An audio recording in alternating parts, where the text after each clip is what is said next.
Let's continue. We've got Lumkile Mondi with us still to talk about that. Let's talk about KZN. Yes. And let's talk about the Zuma factor in all of that and how that might have played out for the ANC in this election or not played out, because we know the loyalists were there. They were in KZN. Yes. So that's fascinating then, because we're seeing again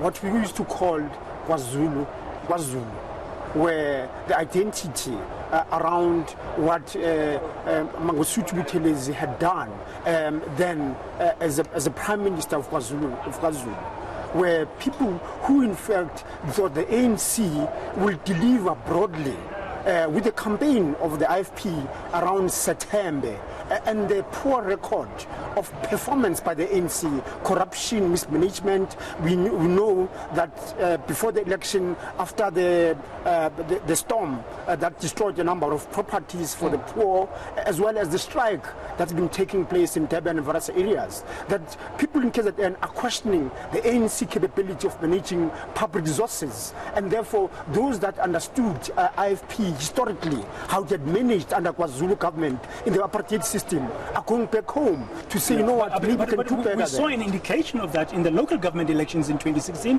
that even in Jacob Zuma's own hood, Nkandla, IFP won. Yes. He lost. The ANC lost there, and a number of other municipalities in 2016 reverted to the IFP, especially in the northern part of the country.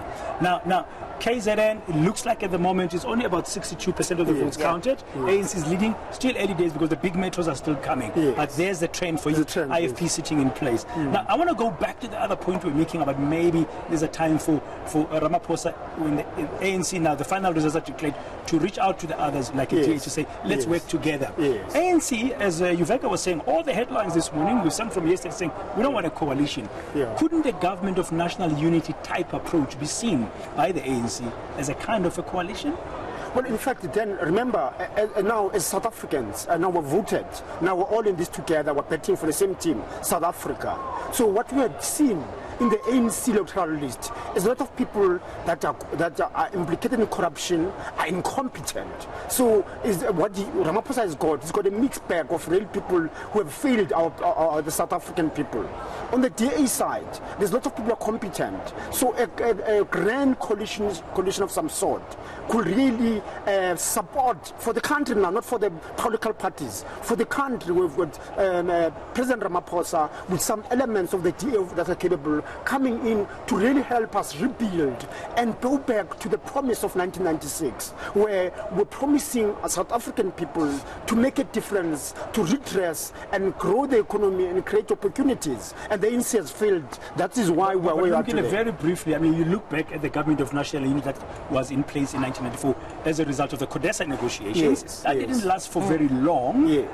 I mean, I think by 97, 98 it was gone. I mean, de Klerk had left the government, but there were still some ministers like from the IFP, like the people like Ben Ngubane at the time who was still with the IFP before he joined the ANC. He was a minister in government. Is that kind of approach you'd encourage the winning party, so to speak, the victorious party in this case looks like going to be the ANC, to still adopt, even with that history that it didn't really work well?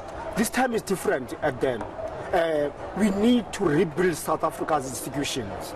We need to make people believe that we can do it as South Africa.